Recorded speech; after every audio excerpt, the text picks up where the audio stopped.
Hi, welcome to Shrink Wrapped. I'm Allison Colorosi here with Dr. David Colorosi, and we have been gone for a while. It's been we got canceled a little bit. We had a little. We had a small. We had a little hiccup. We had a hiccup. I made some errors. Took some time to reflect on my errors.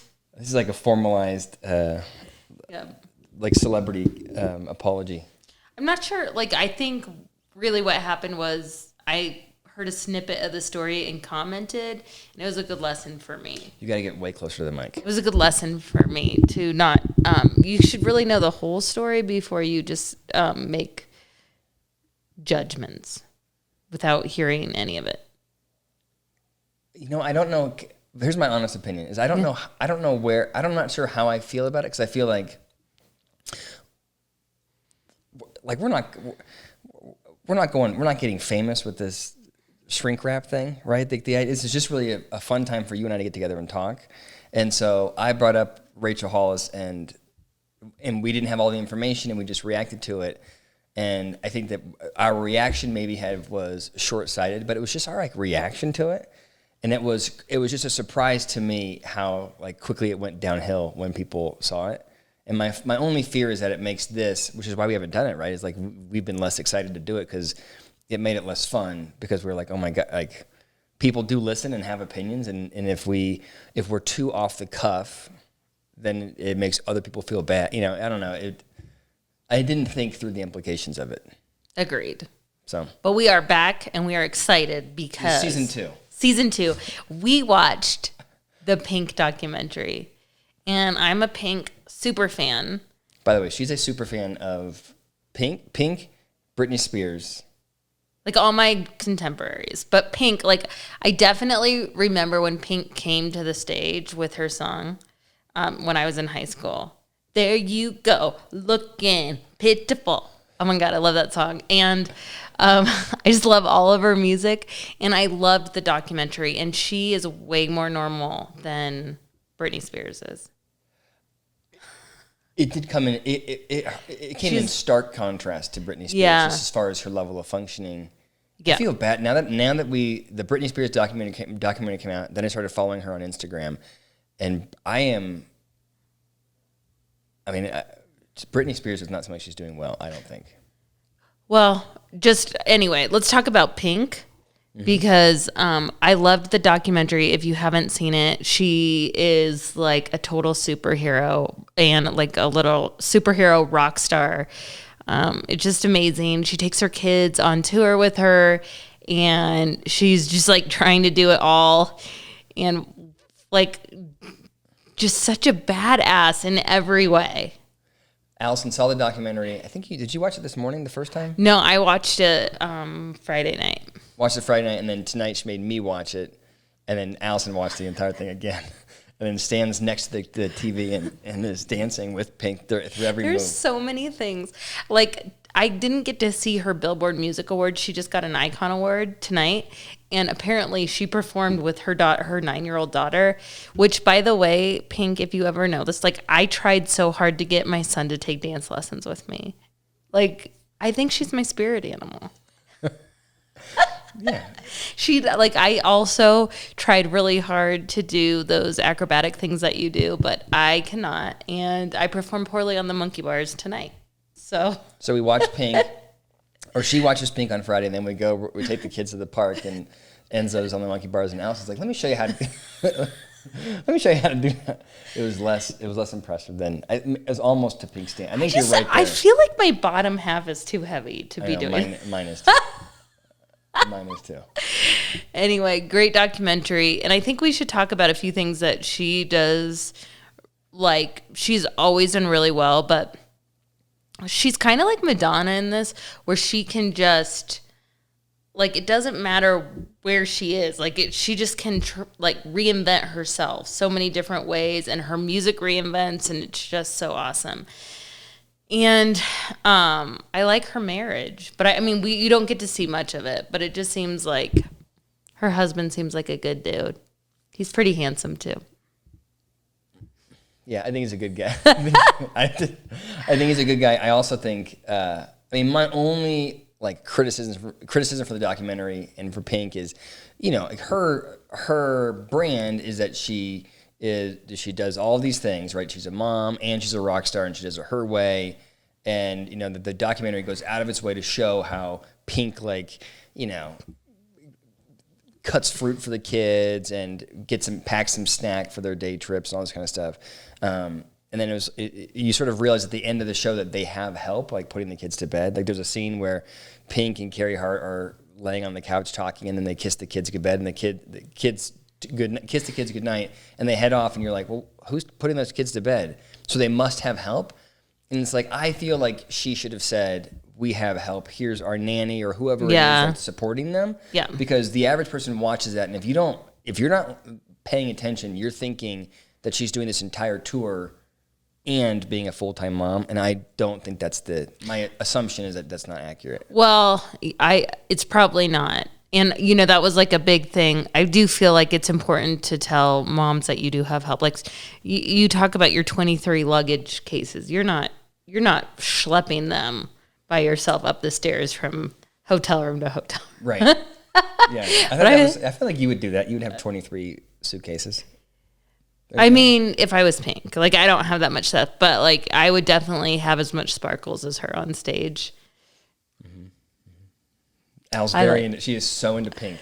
she is so into Pink at all times.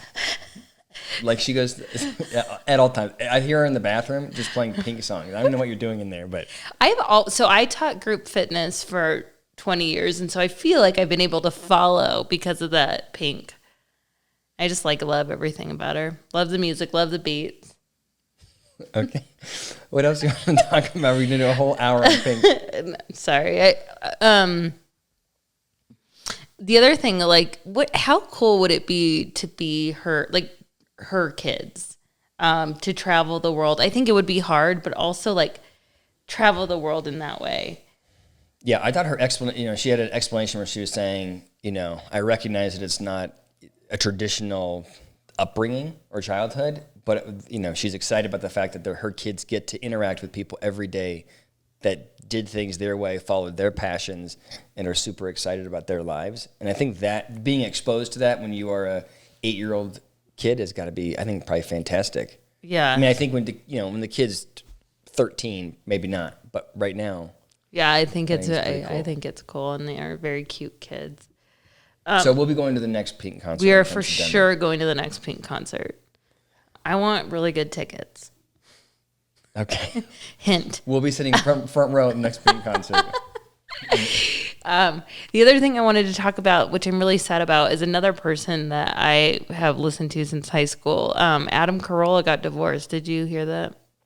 I was super bummed about that because he was a big advocate for marriage. Huge advocate for marriage. Yeah, family and education is his thing. Not really education. Family. I think he thinks that what leads to success is family and education.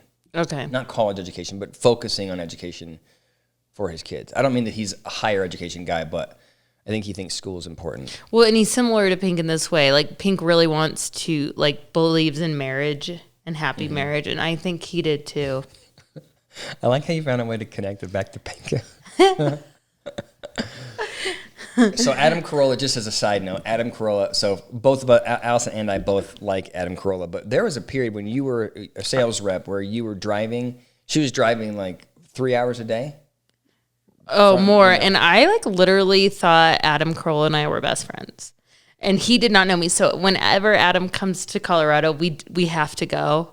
And I get so sad when it's over. She'll be watching. He's doing he's a stand up, and she'll be watching, and she turns to me and she goes, "I'm so sad it's gonna end." We're 10 minutes into the show, and she's already sad. She's grieving his loss. I'm a super fan. You are, and he doesn't during that time of my life. I feel like when I was I was in my 20s when I was driving. I was driving one way, 70 miles, and I would listen to him, and I just loved him. He was hilarious, but I feel like I started being like him. I'd rant like him when I listened to him all the time. She's like the The problem is that I feel like you like his attitude, but you don't have his detail orientation. So, so I feel like it strikes differently when you're irritated versus when he is. Anyway, Adam, I'm so sorry for that. There's so many divorces right now. There are a lot. Can I say one more thing about Adam? Just as we compare it to other people that are getting divorced, I do like the fact that he was transparent about feeling like a failure and that he's embarrassed and he's ashamed of himself. And I feel like not ashamed of himself, but ashamed that he couldn't make it work. I feel like his a level of transparency around the divorce was better than some of the other people. Yeah. That, that sort of... Well, he seems like when he was saying it on his show, he seemed super devastated about it. Mm-hmm. Like it almost like you never hear his voice crack ever. And it like cracked like he was like still emotional talking about it. Yeah, I think he's quite disappointed. And I'm sad too. I was depressed for a few days. I don't know why I get like that after I find out about it. Because you think that we're going to get I think you think that if Adam Carolla can't make a marriage work, then me and you can't make a marriage work. Maybe, but I can't like articulate that. I don't like consciously think about that, but it did make me just sad for. So why are you? It was. I assumed that was. That might be it. That might be it. I don't know. But what do you think about all these like high profile, like Melinda and Bill Gates divorce? Turns out he was hanging out with Epstein. That's gross. All these people hang out with that guy. Like so many people hung out with Epstein. How gross is that? Why are dudes so gross? Let's talk about it. Okay, hold on. Just to be clear, we don't know what he did with Epstein. That's Epstein true. Epstein had a lot of money. I mean, your brother got contacted by Ghislaine or whatever, right? Maxwell. When he was a student producing research, and had the money been offered, your brother would probably. I mean, what you don't know who this guy really is, and so I can imagine that Bill Gates is trying to fundraise, or for whatever reason, I think it's possible that it was totally in Bill Gates' mind, just a guy that had a lot of dough. You know what I mean? That is possible. However, I think Bill was on that plane, or not Bill. Yeah, Bill was on that plane a lot.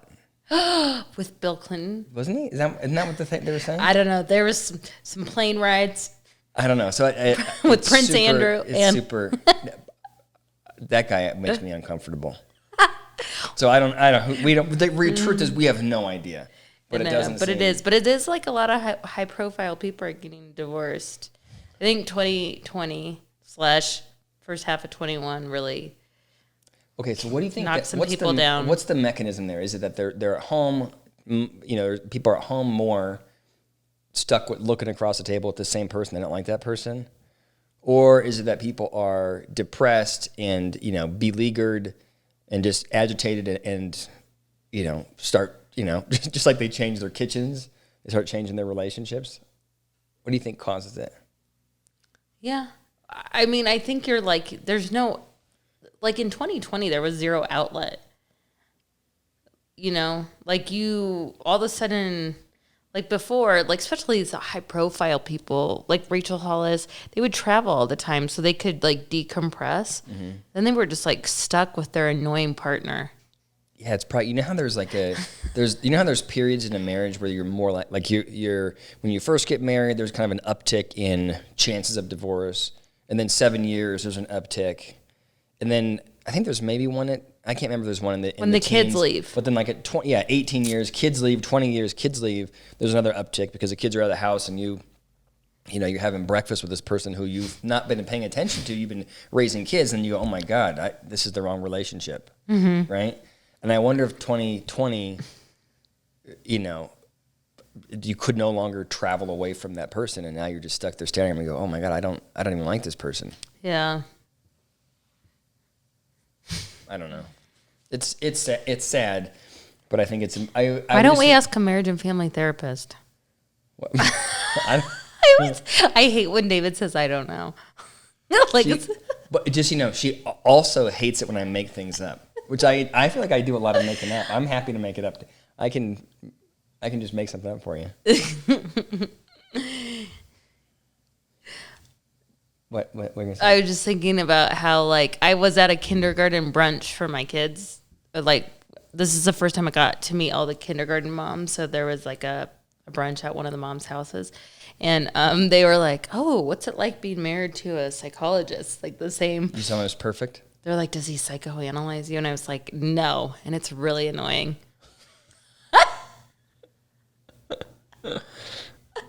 Wait, which part's annoying? What's the worst part about being married to me? As us being a psychologist? Yeah, and I don't want my personal flaws, but the psychology part. Yeah. When we're in a fight and you say that I could be diagnosed. Okay, all right. That won't be flattering. It's not flattering. All right, go but ahead. Go ahead. You could say it. If we're in a fight, sometimes David tells me that the state would pay him to diagnose me. And I feel like that's mildly abusive. Do you agree? Hold on. I think we should have some context for this. Okay. You don't think I deserve some context? I just feel like you shouldn't try to defend yourself. Let me start by saying, hold on. Let me start by saying that John Gottman, a very famous researcher, says that the key to keeping a marriage together is not whether or not you fight or how appropriate you are when you fight, but it is that when you're fighting, the other person that there's at some level an acknowledgement of you're still connected. So if you're fighting and you're making jokes and connecting, then that make your chance of getting through that is better. So if I tell her that I would diagnose her in that moment, I feel like there's wow, you probably don't love it when I say that, but it is a joke. So I feel like Let's I'm okay. take a vote on that. But hold on, she knows Is it's it a joke. called gaslighting?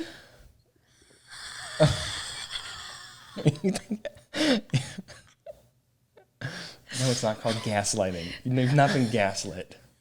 Jeez. I'm just kidding. But he did do that a few times. And I will continue to do that. I think it's funny. Okay, can we talk about something else? I'd like to talk about Ellen. Ellen and Chrissy Teigen. Tell me about them. So, well, here's what I want to talk about is Mean Girls. Mm-hmm. So these two, the reason why I'm framing it as Mean Girls is because they both, kind of. So the story is, I'm sure you have heard, Ellen, 2020 was a rough year for Ellen.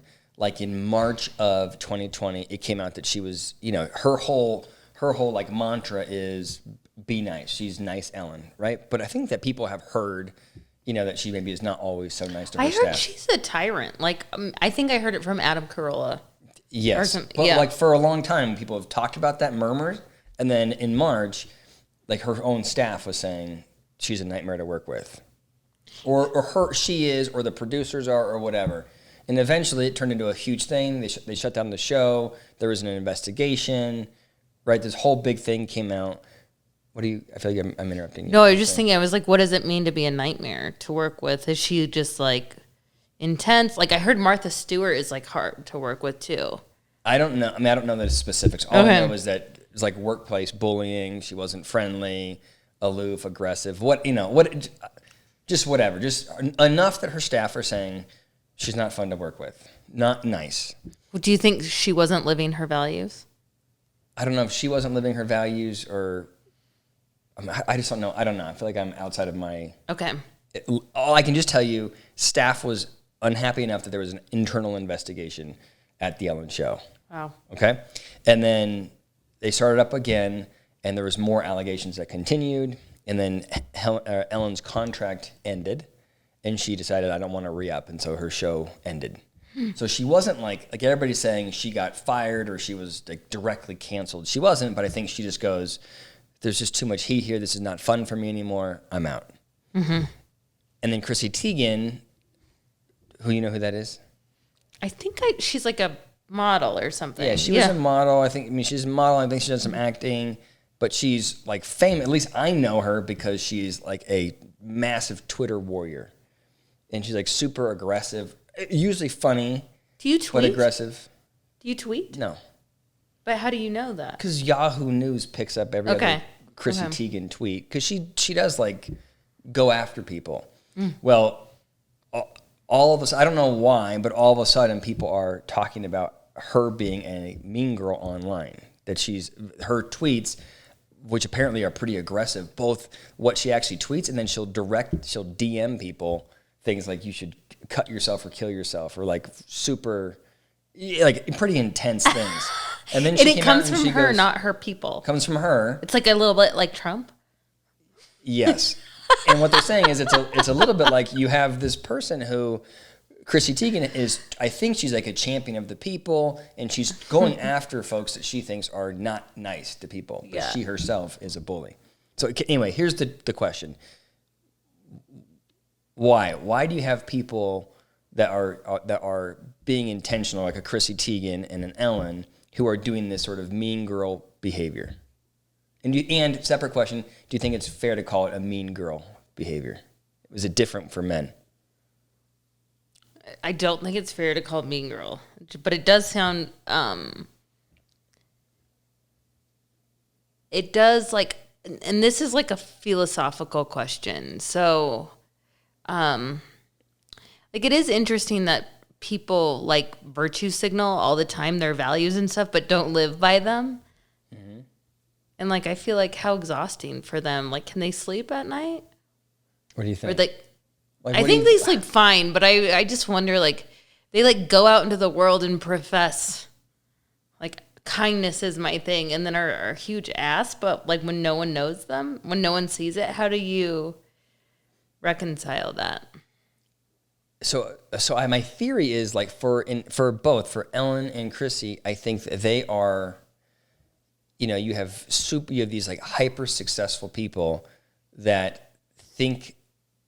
First of all, I think Ellen believes that she's nice. I think Ellen believes that. I don't think Ellen's intention is to be mean, but I can imagine that Ellen can get so focused in on her perspective and how important she is that she doesn't realize how she's impacting people. Like I have a hard time. I really have a hard time believing that people are intentionally malicious and mean. But I just think that she gets, a little bit narcissistic, is just a little bit too hyper focused on herself and doesn't realize what she wants things done a certain way. Yeah, or doesn't care about the impact because she's too focused on her. Who is Chrissy Teigen DMing? I mean, the big ones was Lindsay Lohan was the one that she had said, Like Lindsay Lohan needs any more abuse? She posted horrible. She posted something like, I'm going to butcher this line, but something like, Lindsay Lohan etched another, slit across her wrist after seeing Emma Stone be so successstone. Because Emma Stone's a redhead? Yeah. Jeez, Chrissy. I know. So it's like super, it's a little bit like. And it diminishes Emma Stone a little bit. And like just things like that. But I feel like the mechanism might be different for Chrissy Teigen, which is her brand is to be mean to other people online. Part of it is that she's ruthless. But ruthless in, Can she take it too? Or can she only dish it out? I don't know. I mean, I feel like I'm not an expert on Chrissy Teigen. I just feel like it's the hypocrisy is super clear. I just don't think that Chrissy Teigen recognizes that she's doing it because my assumption is that she is operating in a place which is what I'm doing is right and noble. The causes or the beliefs that I have are right and are noble, and so it's okay for me to go after people that are not right and noble. So my thought is, I think she views Lindsay Lohan in this case as something being wrong with her. So for Chrissy, it's okay to attack her. That's my guess. I'm asking you what you think. That's my assumption. How do you justify this behavior? I cannot, but it sounds like Chrissy Teigen lacks a little empathy. Like what? I mean. Yeah, I think so. I think it's and I think like, maybe it helps Chrissy's brand. Is she an actress? I can't even picture her right now. I'm clearly out of it. I think she's John Legend's wife.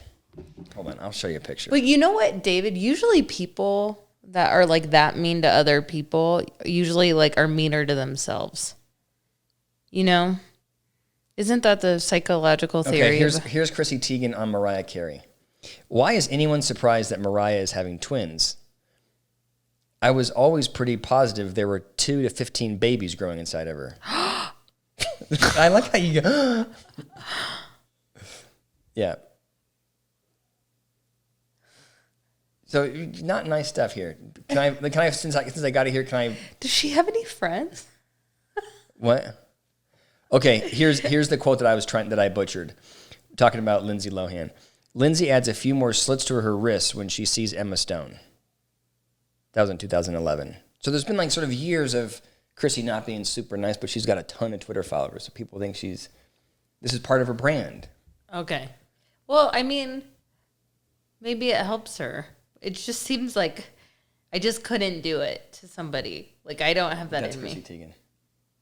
That's John Legend's wife, I think. Oh, she's very pretty. I'm not interested in her cyberbullying, though. You're not into that? Chrissy, stay away from me. So she's taking a break. She's like doing a self-imposed break from Twitter, I think.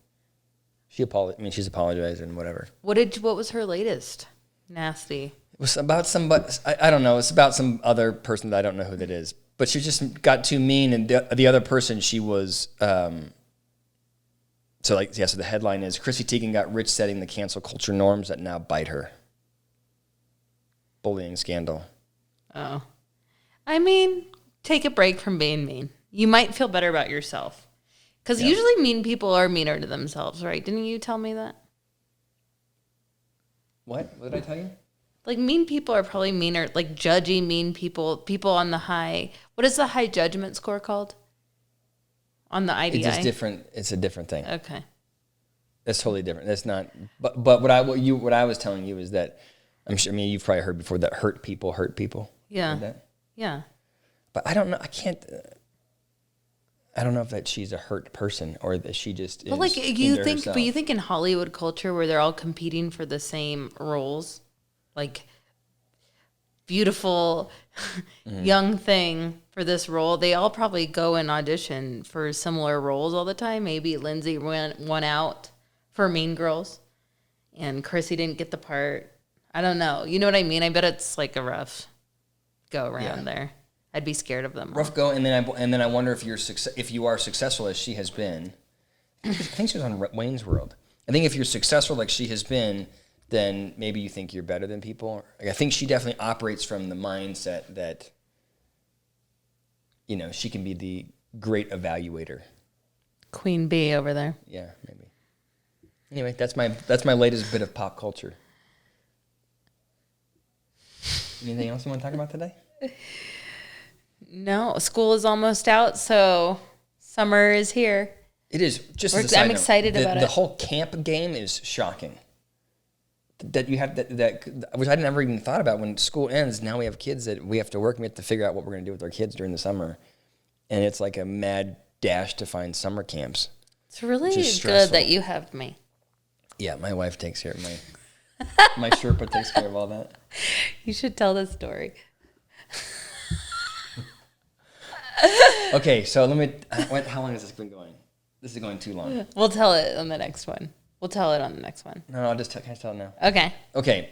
So I feel like this is not a very flattering podcast for me, but do you ever have a dream where you are, I think about a dream as like just parts of your brain get stimulated when you're dreaming, and so like usually it's my dreams are typically pretty incoherent. So I had a dream, and I was getting a tattoo on my calf, and I was tattooing a slogan that I had created for myself, which was "Live your life like you have a Sherpa." And I was thinking, like when I woke up, I go like, that was a really coherent thought, and I like that slogan because I was thinking, live your life like you have a Sherpa means that you should aspire to climb Mount Everest. You should aspire to do these huge things, as even if you don't have a safety net or even if you don't have somebody supporting you, you should act as if you have that energy and that support system and you have a safety net. Like don't filter. What's wrong? No, I just had a yawn. I was like holding it in. You look like you were going to start crying. All right. So this whole idea, the thought was like, that's what it means to live your life like a Sherpa. You just go out and follow your dreams as if someone was going to catch you. So I come out, Allison's up, and I come out and I go, Al, you're not going to believe this dream I have and this slogan. And Allison took it very differently. So what did you think of my dream? I am his Sherpa. That's what I took it, and I did not appreciate it. So for like the last 2 weeks. Let's go back to Fed Up, the book. Yeah. Geez. I hope you never read that book again. So then it went like the last 2 weeks, every time that Allison does things for me, she tells me about how I'm misusing her as my Sherpa. Agreed. Yep. All right, so that's it. That's the story. Other than that, I'm a really nice husband. I do some good things, right? You're a great husband. Yeah. All right. Thank you for tuning in. Pink, we love you. Adam, we love you. Chrissy and Ellen, the jury's still out. We don't know you. Anyway. All right. Thank you. See you next time.